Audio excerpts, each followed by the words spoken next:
Gibran Rakabuming Raka, Cawapres Prabowo Subianto, membela diri terkait polemik bagi-bagi susu gratis di Car Free Day atau CFD Jakarta pada 3 Januari 2024. Cawapres nomor urut 2 itu dipanggil Bawaslu DKI Jakarta.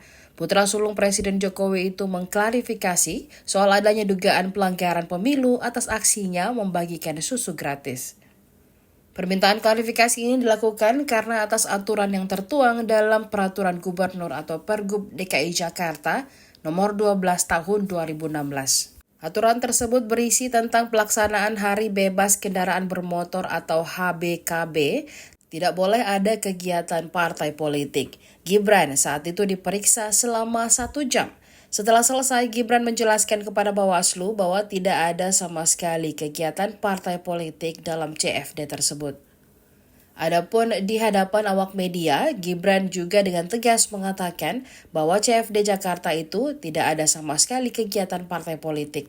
Sebelumnya, Koordinator Divisi Penanganan Pelanggaran Bawaslu Jakarta Pusat, Dimas Triatno, mengatakan Gibran berpotensi melanggar Peraturan Gubernur atau Pergub DKI Jakarta.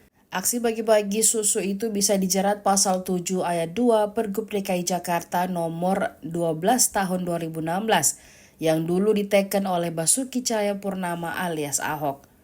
Hal itu diungkap Dimas pada Jumat 29 Desember 2023 lalu. Pasal tersebut mengatur larangan menggunakan Hari Bebas Kendaraan Bermotor atau HBKB atau CFD untuk kepentingan politik dan hasutan.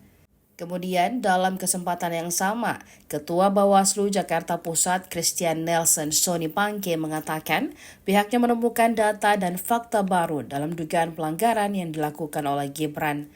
Namun data dan fakta tersebut masih dianalisis lagi untuk mendapatkan detail informasinya. Download Tribun X sekarang, menghadirkan lokal menjadi Indonesia.